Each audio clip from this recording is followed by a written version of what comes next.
Vamos a revisar un libro que se llama Vender es humano, de un señor que se llama Daniel Pink. Daniel Pink, que es de Estados Unidos, es un autor muy reconocido con otros dos libros muy vendidos que se llaman Drive y A Whole New Mind. Daniel Pink es reconocido como una de las 50 personas más influyentes según la Harvard Business Review en temas de negocio. Por lo tanto, no es un don nadie, es una de las personas que tiene más voz hoy en día en el tema de negocios. Daniel Pink saca en el año 2014, escribe este libro, Vender es humano, To Sell is Human, y inmediatamente se coloca como número 1 de ventas. Es un tipo que vende mucho libro porque tiene un muy buen nombre, se lo ha ganado, y es un libro que está especialmente dedicado a darle una nueva óptica, una óptica diferente a lo que son las ventas como las conocemos. Vamos a entrar directamente en materia. La primera idea que remarca mucho en el libro, y es una idea básica, y es la idea clave en el libro, es que tradicionalmente los vendedores eran esas personas que iban con una maletita, que iban de oficina en oficina y te iban vendiendo algo, ¿no? Enciclopedias o aspiradoras o lo que fuera que estuvieran vendiendo, y tenían una mala fama. ¿Por qué? Por la actitud que ellos tenían. También porque ellos tenían una serie de información, entre comillas, información a veces, que te podía decir, ¿sabes? Si es que usted no conoce las bondades de este nuevo producto, es que usted no sabe lo bueno que es este producto para limpiar alfombras, o no, usted no sabe lo importante que es tener una enciclopedia hoy en día en su casa. Bueno, ese tipo de actitud, que es la actitud de los vendedores, es la que les ha creado siempre muy mala fama. Hasta muy recientemente, yo creo que todavía tienen, entre comillas, una cierta mala fama, sobre todo por los vendedores de coches, y en Estados Unidos sobre todo también, ¿no? Bueno, el tema es que los vendedores siempre eran esas personas que estaban únicamente haciendo eso, vendiendo. Igual que había, pues, la gente que se dedicaba, pues, no sé, a limpiar pisos, pues se dedicaba a eso. El que se dedicaba a ser contable o contador, pues se dedicaba a eso. Las cosas estaban muy compartimentadas. Pues la idea del autor que nos propone en los primeros pasos de este libro es que todo eso ha cambiado. La idea de que aquí solo vende el vendedor o el comercial, el área comercial de una empresa, eso ya es parte del pasado. Hoy en día, lo que se lleva es que todo el mundo esté en ventas. Y vamos a razonar un poco eso, porque es muy interesante ese razonamiento. Todos estamos en ventas hoy en día, no solo los que son parte de un equipo de ventas, que por cierto es 1 de cada 9 personas está en ventas, es comercial en una empresa, se dedica a vender, a promover, a lo que sea que esté, por teléfono, en persona, como sea. 1 de cada 9 personas está en ventas directamente, pero el resto, esos 8 de cada 9 también estamos en ventas. ¿En qué sentido?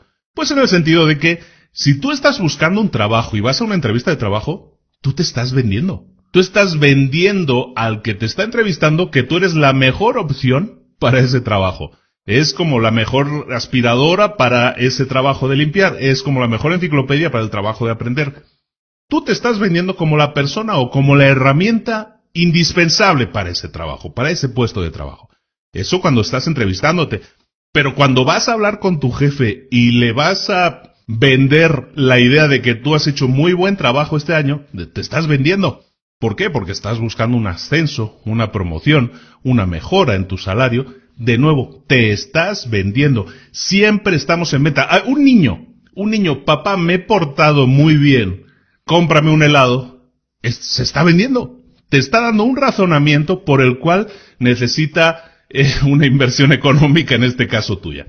En definitiva, y esa es la idea principal que se mueve por todo el libro, es que todos estamos en ventas. ¿Por qué es esto? Y aparte esto se está incrementando todavía más. Porque cada día, por ejemplo, hay más emprendedores, hay más gente que inicia empresas. Cuando inicias una empresa, normalmente eres tú y algo de tu familia, ¿no? O tú y tu amigo. O tú solo, que es lo más habitual, ¿no? Los solo emprendedores que hablábamos el otro día. Pues cuando inicias un negocio, si estás tú solo, no vas a contratar a una persona exclusivamente para ventas. Eres tú el que te dedica a vender, te dedicas a vender. Por lo tanto, mucha gente que nunca, a lo mejor era gente que son ingenieros en informática, cualquier otro tipo de negocio en realidad.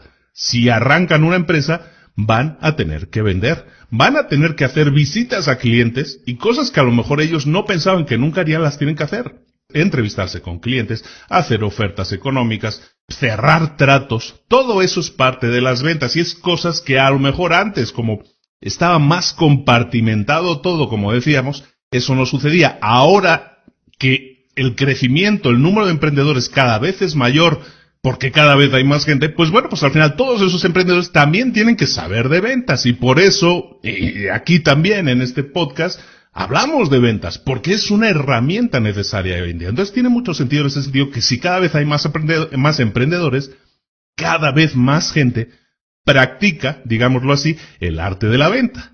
Pero también porque esas barreras que decíamos, esos compartimentos estancos se están difuminando. El que era contador, hacía eso y lo hacía toda su vida, desde que entraba en una empresa hasta que se jubilaba.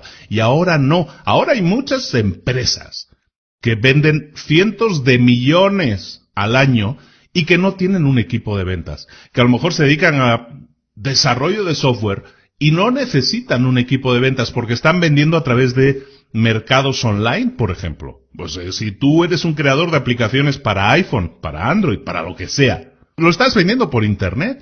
Realmente no necesitas a un señor que vaya casa por casa vendiendo las bondades de tu aplicación. Entonces, como tal, no existe un equipo de vendedores y todas esas personas que trabajan en esa empresa diseñando, lo que hacen es tener más relación con el cliente, con el usuario final, porque reciben comentarios, quejas, correos, ven Twitter, la gente hoy opina. No es una gente pasiva. Ahora tienes la opción de opinar, tienes redes sociales para ello. Entonces, los que trabajan en una empresa reciben todo ese feedback y pueden decir, pues mira, este concepto que pusimos en la aplicación no funciona, o este sí funciona, o este hay que mejorarlo. Entonces, con ese feedback, la aplicación, el producto mejora y lo vuelven a poner en el mercado porque el mercado está ahí, al clic de un botón, lo vuelven a poner a disposición con una versión mejorada. Y así funcionan muchísimas empresas hoy en día. Por lo tanto, estamos hablando de por qué ahora hay más gente involucrada en temas de ventas.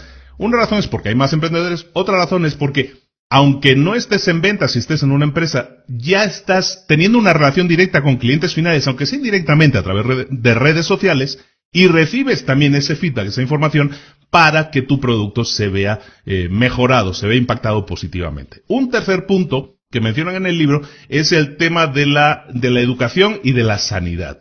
Este es muy interesante y tiene que ver con lo que vamos a hablar a continuación. El tema de educación y sanidad en los últimos 10 años ha crecido exponencialmente.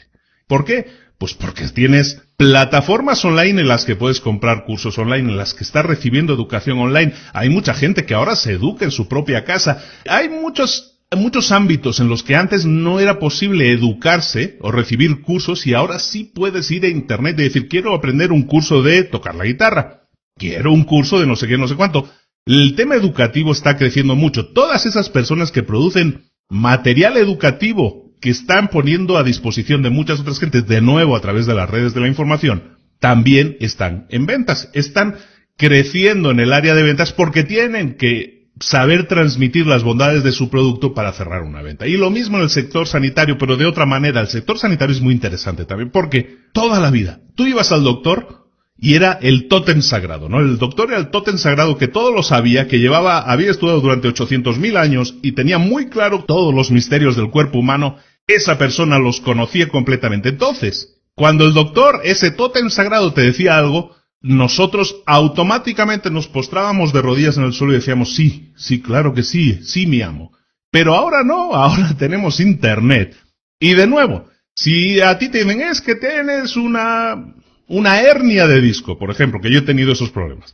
Tienes una hernia de disco, pues bueno, una hernia de disco, yo no voy a poder caminar, voy a ir encorvado, voy a ir raro, caminar raro toda la vida. En cambio ahora puedo ir a internet, buscar, oye, ¿qué es una hernia de disco? ¿Cómo se trata una hernia de disco? ¿Este tratamiento cómo es? ¿Este tratamiento no invasivo? ¿Cómo funciona?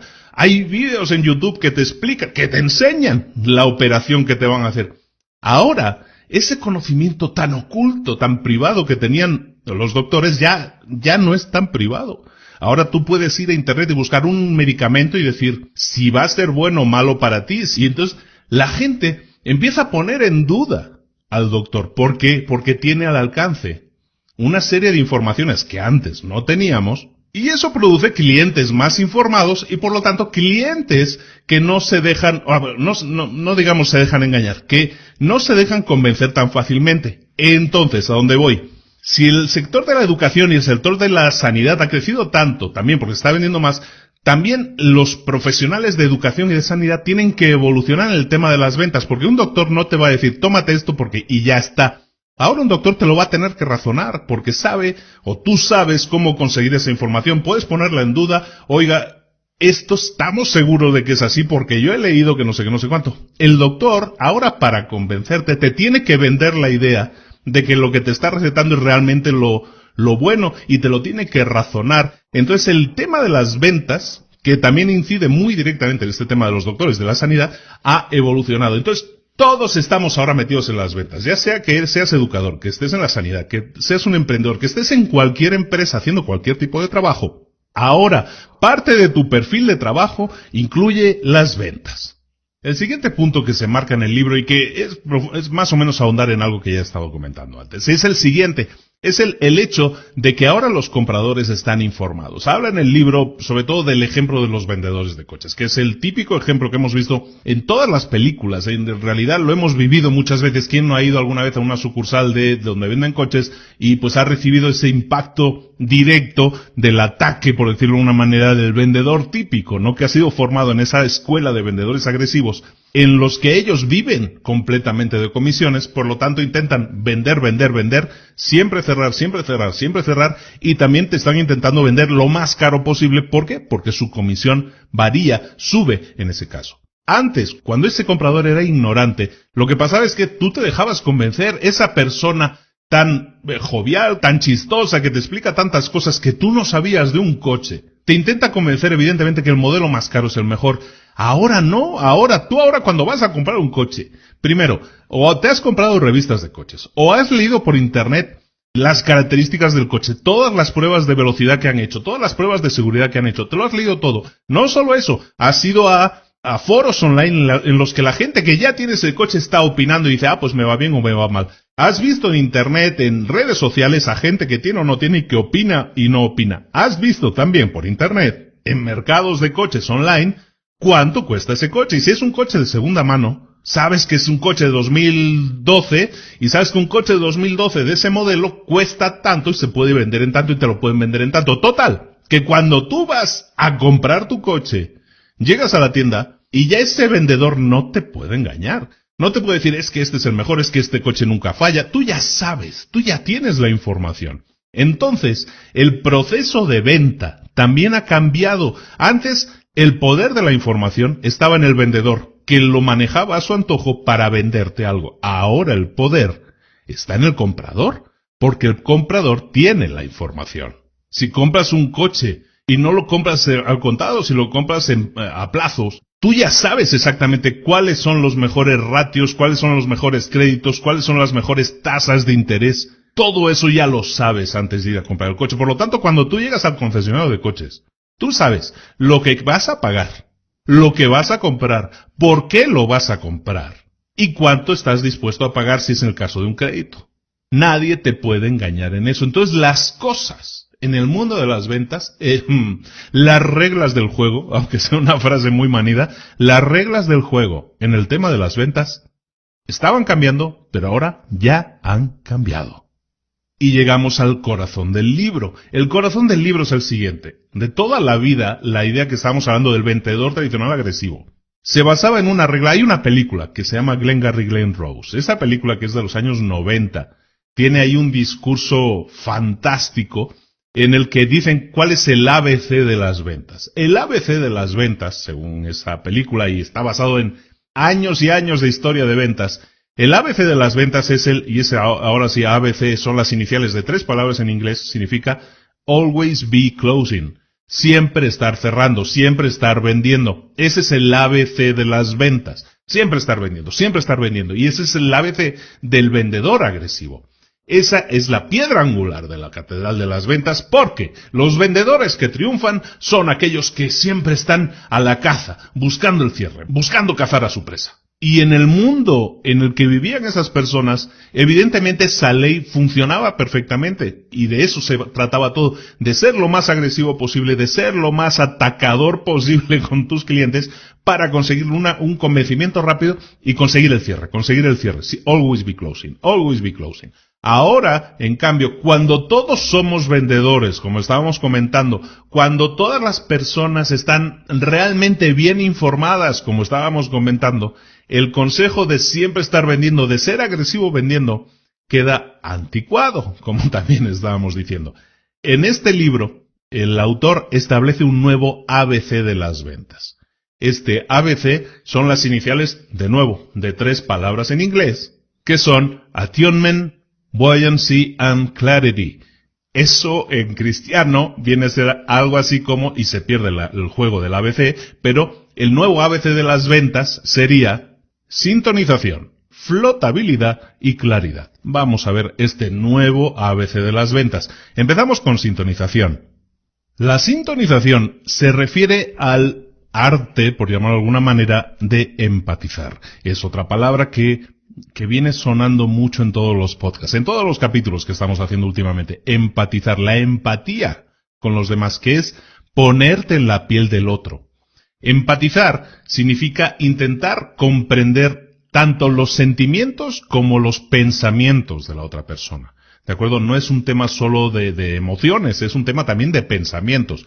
Entonces, empatizar, sintonizar con la otra persona, significa buscar entender la visión, la perspectiva de la otra persona, para entonces intentar mover, porque al final estamos hablando de ventas, intentar mover la aguja para que sea un sí, para que sea la venta sea efectiva. Pero, para hacerlo, y en el libro dan 3 pinceladas, como 13 consejos, el primer consejo se me hace el más importante. El primer consejo para el tema de la sintonización es que reduzcas tu posición de poder. Es interesante esta óptica. Siempre, normalmente, el vendedor estaba en lo que decíamos, ¿no? Esa posición de superioridad, de poder, de agresividad, de hablar mucho y de hablar muy fuerte. La idea que te proponen en el libro es que te enfrentes siempre a una situación de ventas desde una posición inferior. Si lo haces así, eso te permite ponerte en la piel del otro más fácilmente, con más precisión, para intentar comprenderlo y después también para intentar convencerlo, porque al final tú eres el que tiene algo que la otra persona quiere. Lo tienes que convencer, pero lo tienes que convencer desde una posición inferior. Ese consejo es interesante para que tu enfoque sea totalmente diferente al del vendedor tradicional. Después te habla en el libro también de cómo empatizar correctamente, y eso es lo que te comentaba, no solo a nivel de sentimientos, sino a través también de los pensamientos. Siempre hay una labor de convencimiento en una venta, y esa labor de convencimiento tiene que pasar primero por convencer al corazón y después convencer a la cabeza. Siempre una persona cuando va a comprar algo tiene un sueño, un deseo. Tu producto lo que hace es cumplir ese sueño. Después llega la parte de convencer a la cabeza del cliente, es en la cual tú le vas a decir las características o bondades del producto, para que esa persona que ya está convencida en su corazón de que sí quiere eso, se convenza ahora a través de características de que sí, efectivamente, no solo, que sus sensaciones son las correctas. Porque si esa persona ya sabe que quiere comprar el producto, luego tiene que decirle a su mujer o a su pareja, tiene que decirle, no, es que la verdad sí he comprado esto, y entonces le va a soltar toda una serie de convencimientos que vienen por la cabeza, pero primero es por el corazón y luego por la cabeza. Así funcionan las ventas. Entonces, el consejo es que uses tanto la cabeza como el corazón. Y por último, y este es ya más típico del tema de ventas, también en el libro lo mencionan, que es el que imites, pero de forma estratégica, que imites a la persona con la que estás. Eso es parte del trabajo de empatía, en realidad, ¿no? El que si una persona está sentada frente a ti y se reclina hacia atrás, tú imites también ese gesto, que tú también te reclines hacia atrás. Eso puede hacer sentir al otro, de una manera muy sutil, que hay un tema de sintonización ahí, que esa persona con la que está sentada me entiende, me comprende, hay algún tipo de complicidad. Evidentemente, si esa persona se rasca el ojo izquierdo y todo automáticamente parece que estás en un espejo y tú también te rascas el ojo izquierdo, seguramente se note mucho. Pero si es tema de movimiento corporal, de posiciones, de si cruza las piernas o no, si tú buscas eso de una manera sutil, puedes generar esos gestos de empatía hacia la otra persona, y la otra persona, sin saber por qué, se va a sentir más cómodo o más cómoda contigo. El último punto que marcan aquí muy importante en el tema de la sintonización es que nos olvidemos de que las personas súper extrovertidas, súper habladoras, súper gritonas son los mejores vendedores. De hecho, por las estadísticas y los estudios que se muestran en el libro, se demuestra que una persona, tampoco excesivamente tímida, pero una persona equilibrada entre extrovertido y tímido, lo que podríamos llamar un ambivertido, una persona ambivalente en ese sentido, son los mejores vendedores, porque tienen ese equilibrio de saber hablar, pero también de saber cuándo callar. Y volvemos al tema de la empatía. Es importante que sepamos escuchar a la otra persona. Volvemos de nuevo al capítulo 1 de este podcast y que busquemos esa relación de ganar-ganar. La empatía es lo que te lleva a esa relación de ganar-ganar. Uno de esos consejos es precisamente el de saber escuchar. La segunda parte del nuevo ABC de las ventas es la flotabilidad. ¿Qué es esto de la flotabilidad? Bueno, pues flotabilidad viene de flotar y es exactamente eso. Lo que vamos a tratar en este punto es cómo superar, cómo mantenerse a flote antes, durante y después de que pase algo muy importante, que es el rechazo. El rechazo es algo que va a suceder. Siempre si estás en las ventas vas a ser rechazado o rechazada continuamente. Nadie cierra el 100% de las ventas. Si tú te pones delante de un cliente, no está garantizado que le vayas a vender. No existe esa certeza. Siempre hay un porcentaje de fracasos, de rechazos. Cuanto mejor seas, a lo mejor más porcentaje de cierre tienes. Pero siempre va a haber un porcentaje de fracasos, de rechazos, de gente que no va a querer comprar lo que tú estás ofreciendo. En este apartado, que es el de la flotabilidad, te explicamos, o te explica el libro, mejor dicho, cómo mantenerte a flote, es decir, cómo soportar, cómo pasar, cómo seguir adelante después de haber recibido un rechazo. ¿Cómo hacerlo? Hay 3 objetivos principales. Uno es hacerlo antes, otro durante y otro después. ¿A qué nos referimos? Al proceso de ventas, Antes de iniciar la venta, durante la venta en sí y después de la venta, si se ha producido un rechazo, ¿cómo superarlo? Vamos a ver, cuando es antes, evidentemente antes de tener una venta no se produce ningún rechazo, pero lo que sí se produce es tu propio rechazo, tu estrés, el hecho de ¿voy a ser capaz de cerrarlo o no voy a ser capaz de cerrarlo? Normalmente siempre en los libros de autoayuda te dicen, no hombre, te tienes que decir a ti mismo, eres el mejor, nadie es mejor que tú, vamos a cerrar las ventas. Esa estrategia no funciona tan bien a la hora de prepararte mentalmente para enfrentarte a una venta, como el hecho de que te hagas preguntas. Ese interrogatorio que te haces a ti mismo es mucho mejor. La calidad de las preguntas, lo hemos comentado también en algún podcast. ¿Os acordáis del libro Una sola cosa? En el libro Una sola cosa se centra todo el libro alrededor de una única pregunta. Básicamente aquí es lo mismo. Te tienes que hacer preguntas a ti mismo que te sirvan para obtener respuestas positivas. ¿Voy a ser capaz de vender este coche? ¿Voy a ser capaz de venderle a este cliente tal cosa? El hecho de que sea una pregunta te va a obligar a buscar respuestas. Y tienes que obligarte a ti mismo a que esas respuestas sean lo más positivas posible. Si te preguntas a ti mismo, ¿voy a ser capaz de vender 3 coches hoy o voy a ser capaz de vender un coche hoy? Tienes que contestarte que sí, pero razonadamente. O sea, sí lo voy a hacer porque conozco perfectamente las características del coche. Te tienes que convencer a ti mismo, tranquilizarte a ti mismo.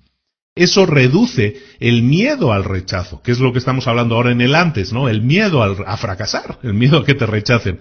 Entonces siempre enfócate en pensar, ¿puedo vender esto? ¿Puedo solucionar esto? ¿Puedo darle una solución a esto? ¿Puedo venderle esto a esta persona?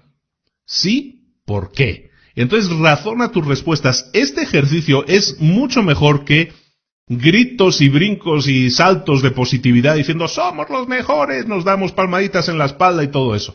Eso está bien, es divertido, pero lo más importante es que en tu cabeza tú te sientas seguro o segura de que tu venta va a ser efectiva, de que tú tienes las mejores armas, las mejores técnicas, la mejor información posible para ayudar, ojito a esto, para ayudar a tu cliente a que tome la mejor decisión, que es evidentemente comprarte a ti. Eso es el antes, ¿no? Cómo superar el rechazo antes de que suceda. Durante la venta, muy fácil. Buscaremos sensaciones positivas. Estar positivo ante el cliente. ¿Qué es estar positivo? Pues estar divertido, apreciativo, alegre, interesado por la otra persona. Es decir, estar en el momento disfrutándolo y disfrutando de la presencia de la otra persona, buscando la empatía que decíamos antes y disfrutando de ese momento en el que estás conociendo también a otra persona con una actitud de gratitud, de inspiración, de alegría, todo esto que estamos diciendo, ¿no? Actitud positiva. te lo razono también un poco. ¿Por qué es importante la actitud positiva? Porque si tú te centras en una actitud de tengo que cerrar la venta, te cierras a escuchar al cliente. El cliente, como cualquier otra persona, tiene problemas, sus propios problemas. Entonces, si tu actitud es positiva, de escuchar, de apreciar a la otra persona, vas a entender mejor los problemas, la situación de la otra persona y vas a ser capaz de proponer soluciones alternativas a los problemas. O si te ha dado un rechazo inicialmente, pero la conversación sigue. Si tú detectas, sabes que me ha dicho que no por tal o cual problema, sabes que es que no tiene el dinero ahora para comprar este coche. Si tú lo identificas desde una actitud positiva, tú le puedes dar soluciones. Puedes dar, oye, pues te puedo proponer este plan de pagos que te puede solucionar ese problema, si ese es el problema. ¿De acuerdo? Actitud positiva durante la venta. Y por último, después de la venta, te han rechazado, no ha habido manera, no se pudo cerrar la venta. ¿Qué es lo que tienes que hacer? Bueno, te tienes que enfocar en hablar de ello. Te tienes que enfocar en explicarlo, en explicar esa consecuencia negativa que es que no pudiste cerrar la venta, explicarlo pero de una manera optimista para enfocarte en que eso que ha sucedido sea temporal, sea externo a ti, sea específico, como algo que ya pasó. Cuanto más hables de ello, sabes qué me pasó, me dijo esto, no sé qué tal. Empiezas a verlo desde una óptica positiva. Entonces la actitud cambia totalmente. Entonces el enfoque, lo que estamos buscando aquí definitivamente es que si te han rechazado, ¿cómo superarlo? Pues enfocarte en que eso se sienta como algo temporal, no que se sienta como algo personal, como algo permanente. A veces eso a mí me cuesta muchísimo, ¿no? Yo muchas veces los rechazos me los tomo súper personal y me cuesta muchísimo. Es un tema en el que yo, por ejemplo, estoy trabajando mucho, ¿no? Que me lo tome como algo temporal, como algo específico, como algo externo a mí, que bueno, pues pasó, o sea, ¿sabes qué? Me dijo esto, jajaja, ¿no? Intentar buscarle el lado humorístico.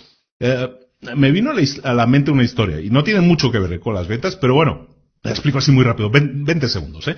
En mis épocas jóvenes, en España, pues tuve que hacer el servicio militar, que de aquella época era obligatorio. Bueno, pues es un año, ¿no? Es un año que pasas allí haciendo de soldadito, disparando y haciendo muy pocas cosas más. Bueno, durante ese año yo lo sentía como el peor año de mi vida.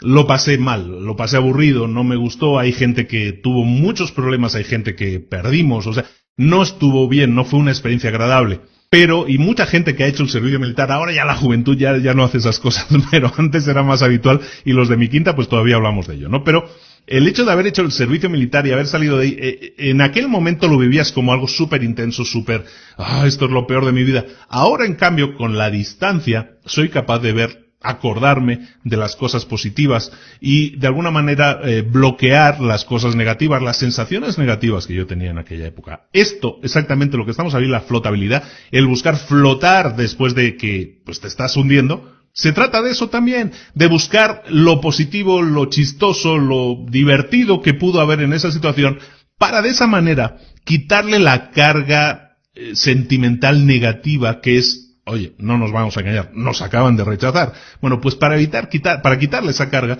lo que vamos a hacer es intentar buscar lo positivo y el enfoque de alguna manera divertido, buscando lo divertido que pueda haber en esa época. Ya ha pasado ese problema, vamos a hacer lo que sea como algo temporal y de lo que nos podemos reír ahora. El último punto del ABC, el nuevo ABC de las ventas, es la claridad. La claridad es básicamente ayudar a otros a ver sus problemas y sus soluciones de una forma más clara. Como venimos diciendo en todo este resumen, los vendedores tradicionalmente daban información, eran los que transmitían la información. Ahora el vendedor ya está informado, no necesita esa actitud del vendedor diciéndole, yo sé más que tú. Eso ya ha pasado. Lo que tenemos que hacer ahora es intentar ser consultores. Tenemos que ser consultores de esas personas, no vendedores. El hecho de ser un consultor es alguien con quien puedes consultar las cosas, que te puede identificar cuál es un problema. Lo que buscamos es ser alguien que les cambie el enfoque, que les haga ver las cosas desde una perspectiva diferente, que se enfoque más en encontrar problemas, a lo mejor que incluso en solucionarlos.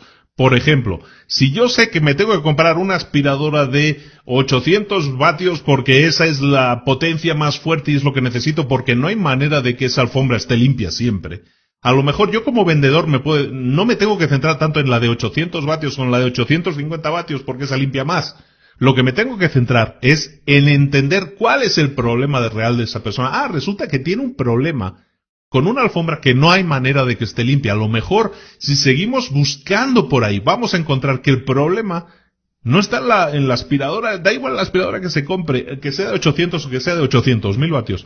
El problema es que el tipo de alfombra que tiene es una alfombra que capta mucho polvo, por ejemplo. De esa manera, intentando averiguar cuál es la raíz del problema, si es el caso, podemos convertirnos a los ojos del comprador en algo mucho más diferente, en un consultor, en alguien que nos está ayudando a entender nuestra realidad mucho mejor. Esa claridad llega también por contraste. El contraste nos genera la claridad. ¿A qué nos estamos refiriendo? En el terreno de las ventas, el contraste es, al final, ofrecer una serie de soluciones, las mínimas posibles. Bueno, vamos a ver eso un poco más a detalle.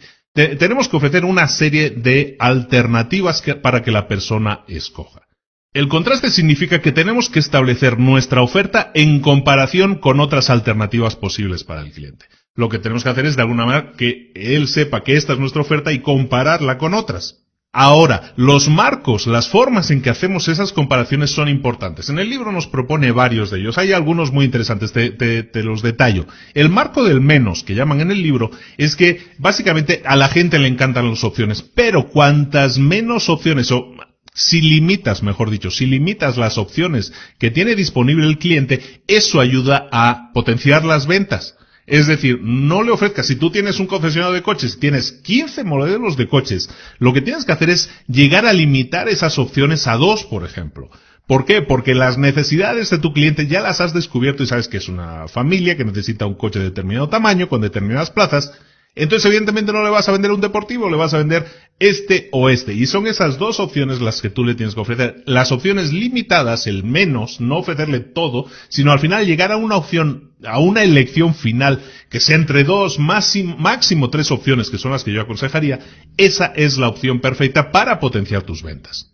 Otra muy importante, y es la que más me gusta a mí, es el tema de generar experiencias, de que las personas piensen más en las experiencias que no en el producto en sí. Tenemos que generar la idea de que el producto que van a comprar le va a crear una serie de sensaciones, de pertenencia, de disfrute, no tanto por el objeto en sí, sino por las sensaciones que le va a generar. Si estamos hablando de tienes una agencia de viajes y estás vendiendo viajes, no estás vendiendo 800 hoteles, como decíamos antes. Vamos a diferenciar entre uno u otro hotel, 2 hoteles. Y luego le vas a decir qué experiencias, qué sensaciones le va a generar, qué vistas va a tener por la mañana, qué disfrute va a significar para sus niños, para su familia, para ellos, a nivel íntimo, a nivel personal, ese sueño de una cena romántica, todo ese tipo de cosas. Es vender sensaciones y funciona mucho mejor. Aquí tengo yo una historia muy interesante que me anoté, que para que no se me olvidara, y tiene mucho que ver con esto. Y me gustaría comentarla. La BMW, que se dice en España, y aquí en Latinoamérica se llama la BMW, que es una marca de coches de lujo, tiene también una sección, llamémoslo así, de motos, ¿no? Motorrad se llama, que es motocicletas en alemán. Bueno, pues la BMW Motorrad es el área de venta de motos. Yo hace unos años tuve una moto de esta marca y me acuerdo perfectamente cuando fui a comprarla. Cuando fui a comprarla, no solo estás comprando la moto, no solo estás comprando la marca, la sensación, el poder que te genera la marca en sí, la fama y todo eso. Y la moto no estaba mal, al final no ha sido de mis favoritas, también lo tengo que decir. Si me tengo que quejar un poco, tengo otras más favoritas ahora en esa línea. Pero bueno, esta marca hace algo muy interesante. Y es lo siguiente. Y bueno, y Harley Davidson, podemos hablar de lo mismo también. Harley Davidson o BMW, lo que hacen es lo siguiente. Crean alrededor suyo un mito, que es que no solo estás comprando la moto, sino que estás empezando a pertenecer a un club. El hecho de que BMW tenga, por ejemplo, un club de motoristas. En el caso de Puebla, que es donde yo vivo, que se reúnen todos los fines de semana. Es que todos los fines de semana hacemos salidas. Si nos vamos a Atlisco, nos vamos a aquí, o nos vamos a Cuernavaca, nos vamos a donde sea. El hecho de que perteneces a un club te está vendiendo algo mucho más interesante a la hora de comprar la moto que el hecho de comprar la moto en sí. Es el hecho de pertenecer a un club, el hecho de que vas a tener posibilidades de salir, de conocer el mundo. Al final, cuando te compras una moto, está bien que la compres como algo útil, yo la utilizaba mucho en el día a día, pero el hecho de que el fin de semana, para esa persona que la va a utilizar solo el fin de semana para salir y se va a dar su vueltita de 5 o 10 kilómetros, en cambio, si pertenece a un club y dice, es que este fin de semana salgo con los chicos y nos vamos a Cuernavaca, o nos vamos a una reunión de la BM que está en México o está en Veracruz. Esas excusas de pertenencia lo que te hace es generar interés en la experiencia de tener una moto. ¿Por qué? Porque solo puedes entrar en ese club si tienes una moto de esa marca. y evidentemente vas a ir con ellos. Es exactamente lo mismo que hace Harley Davidson. Harley Davidson, las motos son increíbles, son muy bonitas, tienen una gran historia detrás, el ruido, todo eso, ¿no? Pero hay algo más importante. Bueno, yo tengo muchos amigos que tienen Harley Davidson y es gente ejecutiva que toda la semana va afeitadito y de corbata y normal. Cuando llega el viernes ya se empiezan a dejar la barba para que el domingo se vean un poco más barbudos, más desaliñados, se ponen un pañuelo con calaveras. O sea, es gente que no vive así su día a día, pero ahora sí, hay que decirlo, se disfraza de motero el fin de semana para tener esa experiencia de que soy un tipo duro y escucho rock, cuando a lo mejor durante toda la semana no ha sido así, ¿no? Entonces es interesante el hecho de crear experiencias. Lo mismo que crea Harley, lo mismo que crea BMW, todas estas marcas están creando la experiencia alrededor de un producto. Tú ya no te estás comprando la moto porque es que me da un consumo muy interesante, es porque es muy cómoda. No. La estás comprando por un sentido de pertenencia a algo. Me he extendido un poco más, pero es súper interesante para crear experiencias. Sirve para cualquier ámbito. Estamos hablando del ámbito de las agencias de viajes, del ámbito de las motos, pero de los coches, de cualquier cosa que tú estés creando, puedes crear esa idea de club alrededor de ello, o pensar en cómo hacerlo, para que eso sea un atractivo adicional a la experiencia de tener eso. Me viene a la mente, pues yo cuando era niño, pues me acuerdo del club que tenía los avioncitos, ¿no? Las avionetas que iban a volarse el fin de semana. Hay muchas ideas alrededor de eso, que es que si tú vendes una cosa, avioncitos, tienes una juguetería y vendes aviones, ¿por qué no crear un club los fines de semana o los jueves por la tarde? O si vendes cartas de Magic o de lo que sea que estés vendiendo, a lo mejor puedes crear un grupo alrededor que se reúna por las tardes y hagan sus juegos y todo eso. Eso te crea sensación de pertenencia, es súper importante. De los otros marcos que habla en el libro, hay uno que me interesa especialmente. Los otros son de alguna manera variaciones de lo mismo, pero hay uno interesante que es el que llama el de la mancha. Básicamente es que a la hora de vender un producto, normalmente nos centramos en chulearlo, en darle todas las características positivas posibles a ese producto. Y en el ejemplo que pone en el libro, un equipo de marketing se ocupó con una marca de botas, en este caso, de generar dos tipos de campañas con dos focus group, que se llaman dos grupos de usuarios tipo, ¿no? Esa experiencia fue la siguiente. Les dijeron, al grupo 1 le dicen, mira, tenemos estas botas tienen estas características, esta suela que es súper resistente, antirresbaladiza, las suelas por dentro son súper cómodas, se agarra súper bien y se ata súper bien y tienes el tobillo súper fijo. Perfecto. Todo era positivo. Al segundo grupo le vendieron la misma idea de las botas, toda la suela, no sé qué, la suela interior, que se agarra muy bien, que el tobillo, que todo eso. Pero le dijeron una cosa más que no era tan positiva, digámoslo semi-neutral tirando a negativa. Pero es que estas botas solo las tenemos en color marrón y en color gris. Solo se fabrican en dos colores. Y eso es algo que, por definición, es definir una limitación de tu producto, que es algo que normalmente no se debería hacer o es raro pensar que tienes que explicar algo que no sea tan positivo o una limitante de tu producto. Pero ellos lo hicieron de esta manera. ¿Cuál fue el resultado, en definitiva?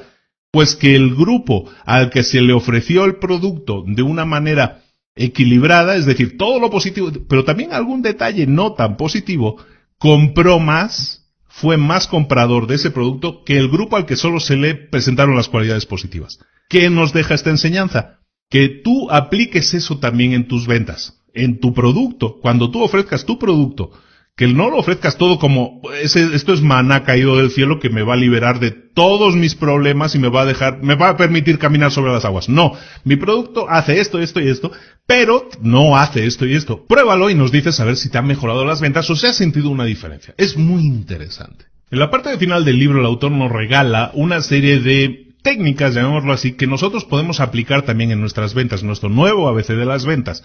Estas técnicas tienen que ver, por ejemplo, la primera tiene que ver cómo tenemos que mejorar nuestros discursos, nuestras presentaciones, nuestras argumentaciones.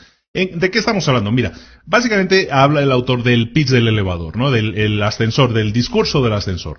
¿De qué trataba esto? Lo hemos visto ya con Dale Carnegie, cómo ganar amigos y todo eso. Es básicamente tener preparado un discurso corto que se puede decir mientras estás subiendo el ascensor y que en 10, 15 segundos tú puedas resumir qué haces, para quién lo haces y todo eso, ¿no? Y de esa manera, de alguna manera, le estés transmitiendo en dos frases de a qué te dedicas, lo que estás haciendo, el discurso del elevador, el discurso del ascensor. Bueno, él nos propone una serie de alternativas porque nos dice que en el mundo actual tenemos que buscar que nuestros discursos sean incluso más cortos, si puede ser hasta de una sola palabra, que sean más cortos y que inviten más a iniciar conversaciones.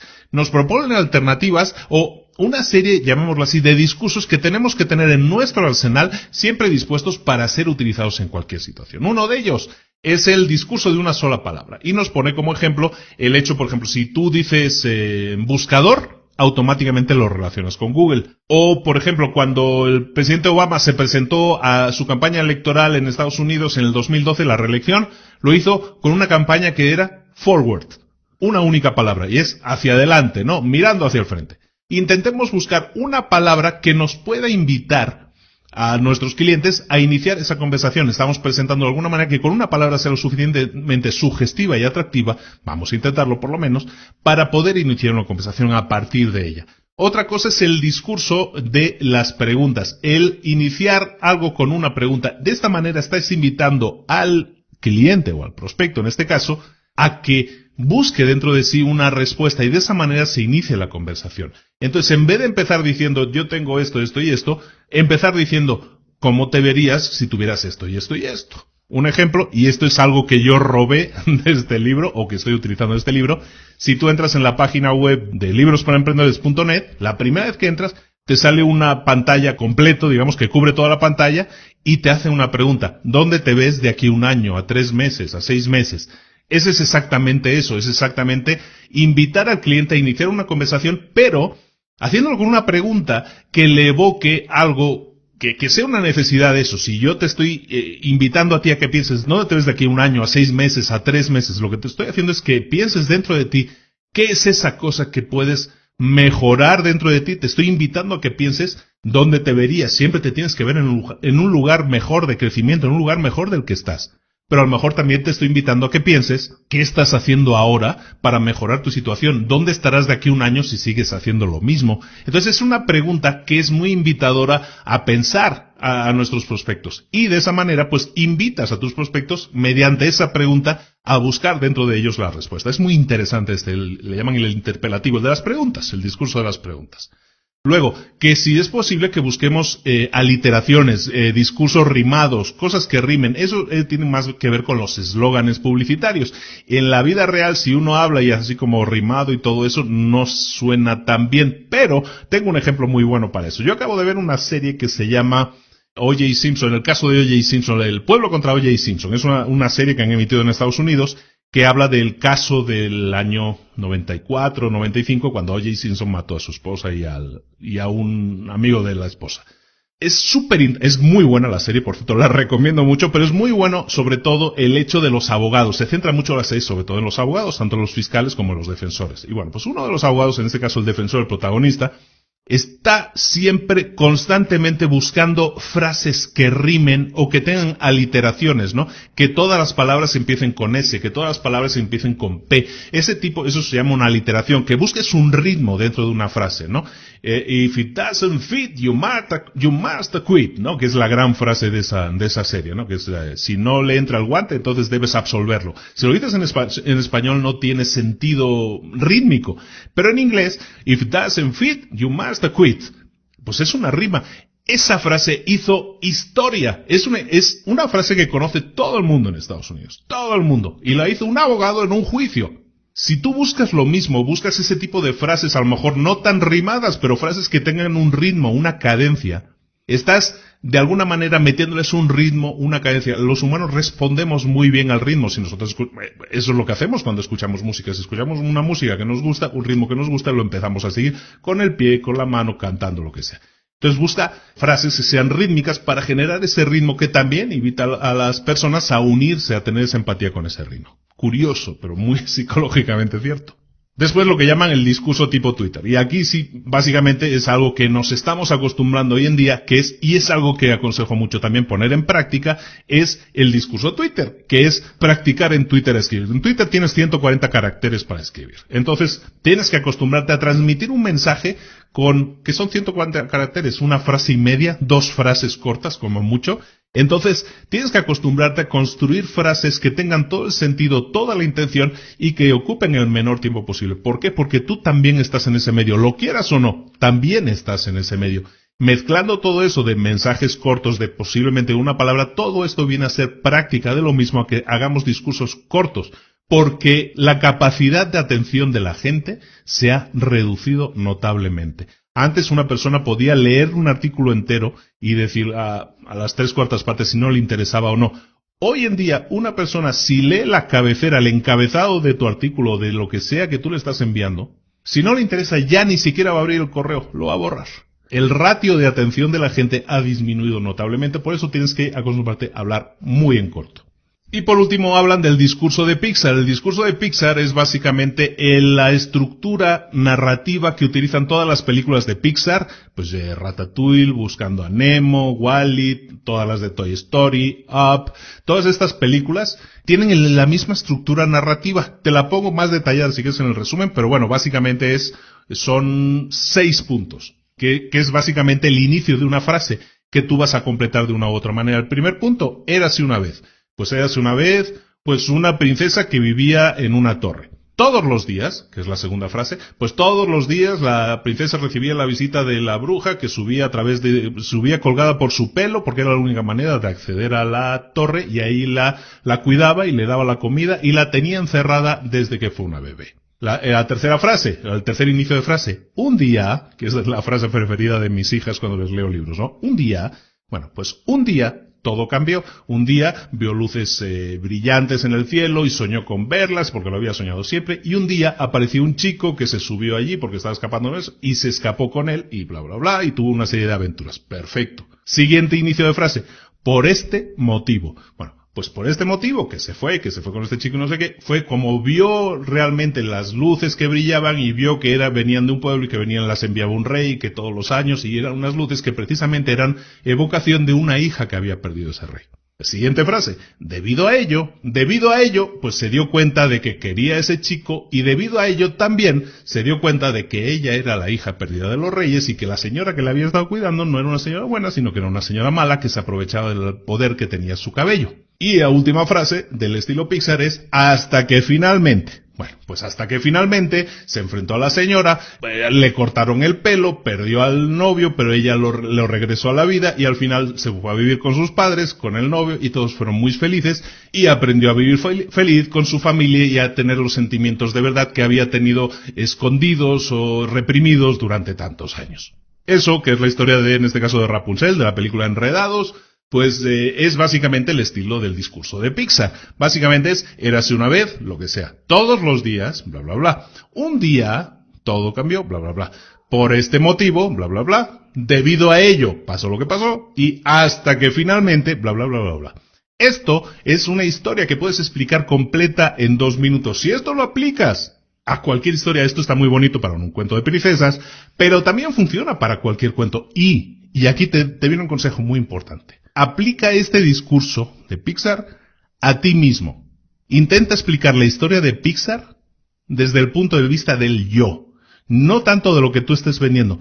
Esto es un ejercicio que no tiene nada que ver con ventas, pero aprovecho para decírtelo mucho, es un ejercicio que yo he hecho muy recientemente, que me ha llevado días, ¿no? Pero porque es un poco más profundo el que yo he hecho y algún día lo podemos comentar. Pero te aconsejo que hagas este ejercicio desde el punto de vista del yo, de ti mismo o de ti misma, y que busques, érase una vez tal o cual persona, y le pasó esto, todos los días hacía esto, un día pasó esto, otro día pasó lo otro, por este motivo, debido a ello, hasta que finalmente, eso te va a dar un análisis increíblemente profundo de ti mismo, o de ti misma, y vas a descubrir muchas cosas de ti, incluso nuevas motivaciones.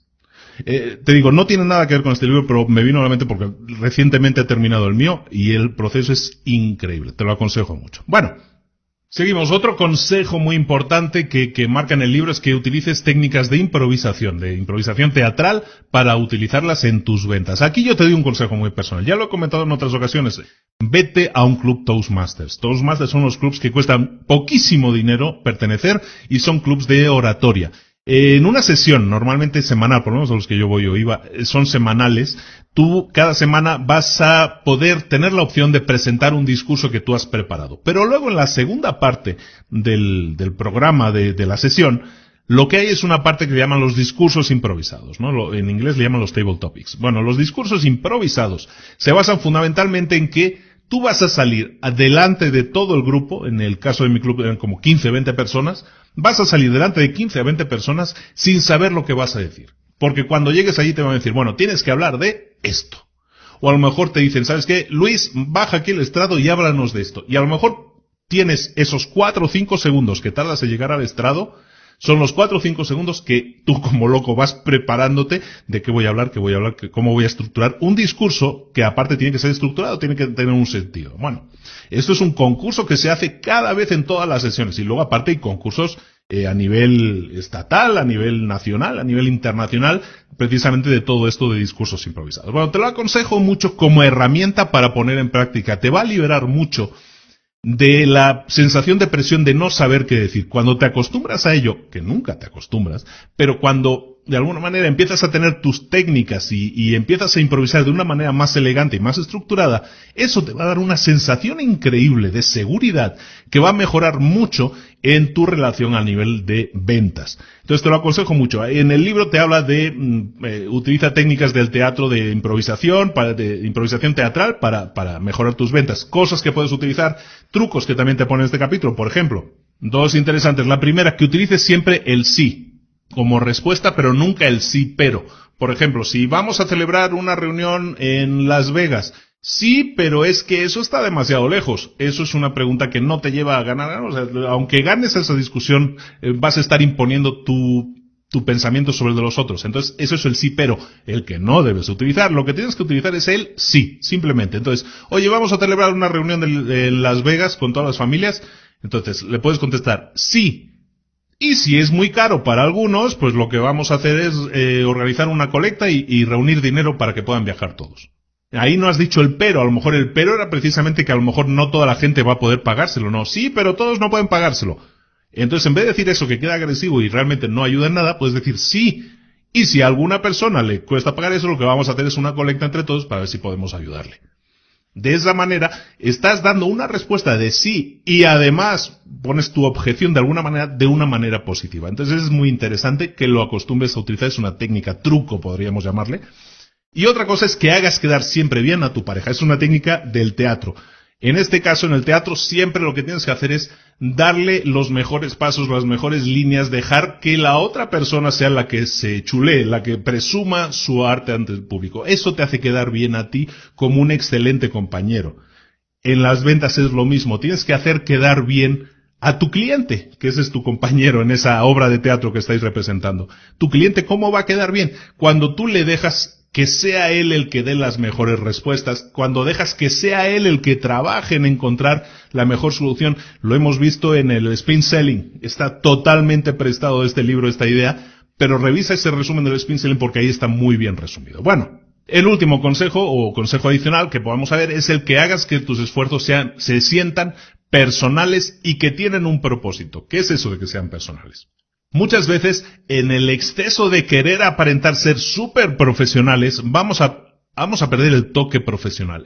A esto me refiero con el tema de hacerlo personal. Entonces, por ejemplo, es un ejemplo que sale en el libro, en una pizzería, si quieres ser súper profesional, lo puedes ser, y eso es excelente para el servicio al cliente, pero también el toque personal, y que no se debe olvidar, y por ejemplo, en el ejemplo de esa pizzería, ahí lo ponían, es que el dueño, el propietario, puso una foto de él mismo, con un número de teléfono, diciéndole a la gente, oye, si tu experiencia no ha sido buena, por favor, necesito tu ayuda, llámame este es mi móvil personal, este es mi número personal, llámame y dímela, me interesa porque me preocupa que tu experiencia sea lo mejor posible. Ese toque de darle el número de teléfono, que a lo mejor no es el suyo personal, sino que es uno dedicado a eso, pero el hecho de que salga mi foto diciendo, oye, yo, Luis, te pido por favor que hagas esto por mí, eso es una experiencia excelente y que te puede permitir, pues darle ese toque personal. Y por último, que tenga un propósito, estábamos diciendo. Darle una sensación de propósito a algo es fundamental. Esto no es tanto para ventas como en general para todo aquel que inicie un negocio. Darle un propósito. En el ejemplo que te pone el libro, que es muy bonito, está muy bien, es que ponían en un hospital, por ejemplo, donde ves que los doctores se lavan las manos siempre con jabón, así que se las lavan hasta el codo, ¿no? Había un cartelito que decía, oye, la higiene en las manos previene que tú pilles enfermedades de los pacientes, básicamente, que tú te contagies, ¿no? Entonces, si te lavas las manos, no te vas a contagiar con enfermedades. Eso es el cartel que había originalmente. Cuando lo cambiaron, el cartel y dijeron, la higiene de las manos previene que los pacientes se enfermen o que los pacientes se contagien.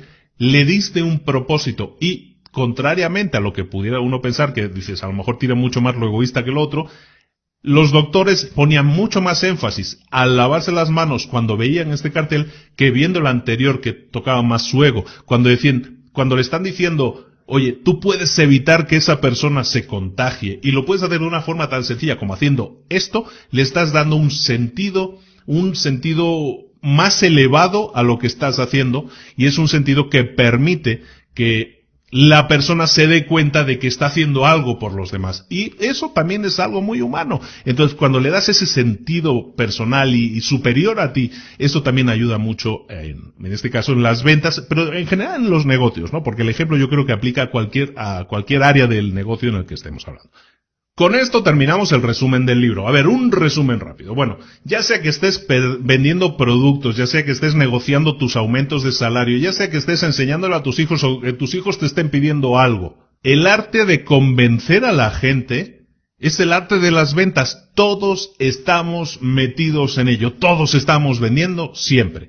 Las nuevas herramientas de las ventas son la sintonización, la flotabilidad y la claridad. Ya las hemos visto. Y además vas a tener que dominar otras herramientas que son muy apropiadas, como son el arte de los discursos efectivos y cortos, el sentido de improvisar y el sentido de servir a los demás y hacer que tus esfuerzos se sientan como personales y con un propósito superior. Ese es el resumen muy rápido, una frase muy larga de este libro. Espero que te haya interesado. Entonces, ¿qué tareas te puedo dar? Mira, tareas muy fáciles. Oye, pues lo pongas en práctica, que pongas una de estas ideas en práctica. Son ideas muy claras, muy específicas que puedes decir, oye, en mis ventas puedo cambiar esto. El cartelito de la pizzería de, oye, ayúdame a servirte mejor.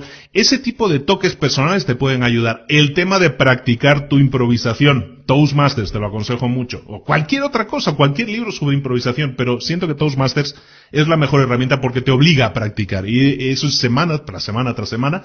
Eso es lo que te va a dar los mejores resultados. En definitiva, que te actives, que te pongas en marcha y que pongas en práctica todo eso y que veas con otra óptica lo que son las ventas y que practiques cosas como el explicar mejor tu historia, el sintonizar, el empatizar con tus clientes, la flotabilidad, es decir, la resiliencia, el resistir el rechazo de una mejor manera y hacerlo como algo mucho más pasajero. Todo eso son tareas que yo te aconsejo que pongas en práctica. Son ejercicios muy sencillos. Escoge aquel en el que tú sientas que vas a obtener el mayor beneficio. Y siempre en todos los libros yo te voy a decir X cosas, N cantidad de cosas. Sintoniza con aquellas que te vayan a ayudar más a ti. Escoge una sola que vaya a significar el mayor cambio, el mejor progreso, el mejor crecimiento personal tuyo. Y ponlo en práctica, como siempre. Pasa a la acción. Ya no te digo nada más, porque es lo que siempre digo. Qué pesado es Luis, siempre con lo de pasa a la acción. Y lo voy a seguir diciendo. Bueno, señores, espero que os haya gustado mucho este libro. Se llama Vender es humano. Es un libro muy bueno. El autor es increíble. Me gusta mucho. Sus charlas también son muy interesantes. Es un tipo que, la verdad, es muy buen vendedor. Vende muy bien lo suyo. Y es muy interesante, pues también si tienes la oportunidad de escucharlo en inglés, pues búscalo en YouTube, como siempre. Daniel Pink. Y pues vas a poder profundizar mucho más que lo que yo te pueda explicar, escuchando directamente al autor, por supuesto.